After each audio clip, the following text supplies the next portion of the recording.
Hello and welcome friends. आज की जो ये वीडियो है ये पाइथन प्रोग्रामिंग को लेकर के है। फिर वापस से वही ड्राई रन की बात करने वाले हैं। एक प्रोग्राम है, अब प्रोग्राम क्या है उसको देखते हैं और इसका आउटपुट जो है निकालने की कोशिश करेंगे। तो ये विजुअल स्टूडियो कोड पर ही हम करके देखते हैं। तो ये विजुअल स्टूडियो कोड मैंने ओपन कर लिया है, ये देख सकते हैं ये विजुअल स्टूडियो कोड है हमारा और इसी पर हम कार्य करेंगे। ठीक है, तो यहां से राइट क्लिक करके हम न्यू फाइल ले लेते हैं, टेक्स्ट फाइल। तो ये टेक्स्ट फाइल हमने ले ली है। अब हमें करना क्या है, कैसे कैसे प्रोग्राम लिखना है, कैसे कैसे प्रोग्राम है उसको देख लेते हैं। यहाँ पर n नाम का एक वेरिएबल है जिसमें 50 रखा हुआ है। ठीक है, और यहाँ पर एंटर करके नीचे आएंगे, यहाँ पे फॉर लूप लगाया गया है और यहाँ पे कहा गया है num in रेंज RANGE। तो ये num in रेंज है और यहाँ 2 से स्टार्ट किया गया है और n+1। ठीक है, यानी n+1 तक ये जाएगा और फिर यहाँ कॉलन और देन एंटर। अब यहां पर फिर फॉर लूप लगाया गया है फॉर i in रेंज।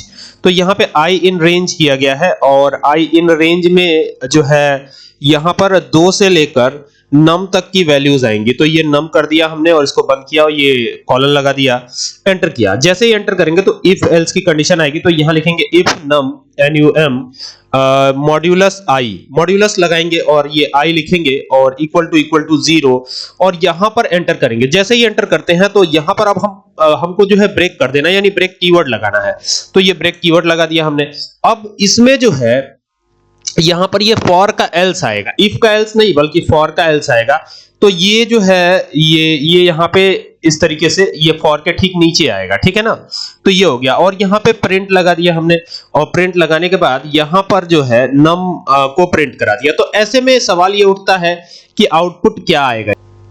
ऐसे में इसका आउटपुट जानते हैं क्या आएगा। स्टार्टिंग हम करेंगे 2 से, ठीक है, क्योंकि यहां पे भी देखिए ये 2 लिखा हुआ है और n+1 तक गया है, मतलब num में जो वैल्यू है उसमें एक प्लस रखिए और रेंज एक माइनस कर देता है तो 50 तक ये जाएगा, 2 से लेकर 50 तक जाएगा। और फिर ये भी क्या होगा, ये भी 2 से लेकर कहां तक जाएगा, 50-1 यानी 50-1 तक जाएगा। लेकिन यहां पर कंडीशन दे दी गई है कि num को i से मॉड्यूलस करवाने पे रिजल्ट 0 आ जाए तो ब्रेक करवा दीजिए और num को प्रिंट करा दीजिए। ऐसे में सबसे पहली ऐसी वैल्यू जो कि डिवाइड हो जाएगी पूरी, ठीक है, 2 से डिवाइड होगी। तो यहां पर पहला जो आएगा ना वो 2 आएगा। ठीक है, उसके बाद क्या आएगा, 3 आएगा, फिर क्या आएगा, 5 आएगा, फिर क्या आएगा, फिर ऐसे करके 7 आएगा, फिर 9 आएगा, ऐसे करके ये चलता चला जाएगा। ठीक है, एक बार इसको चलाते देखते हैं कि क्या कुछ ऐसा ही आउटपुट बन रहा है या नहीं बन रहा है। तो यहां पे इसको चलाया और इसको पहले सेव करेंगे किसी भी नाम से। ठीक है, तो यहां पर ऑड इव के नाम से सेव कर रहा हूं, ऑड इव। ठीक है, ऑड इव और एंटर कर दिया। तो ये आप देख सकते हैं यहां पर जो है देखिए ये एकदम सेम रिजल्ट, सेम वही रिजल्ट आया हुआ है। यहां पर मैं आपको दिखा भी देता हूं, थोड़ा सा इसको बड़ा करता हूं ये साइज, स्क्रीन की साइज को। तो देखिए 2 के बाद 3 आया है, 3 के बाद 5, 7, 11, मतलब ऑड वाले नंबर सारे आते चले गए। जो डिवाइड हो गया उसको ब्रेक करा दीजिए, उसको प्रिंट ही नहीं करना।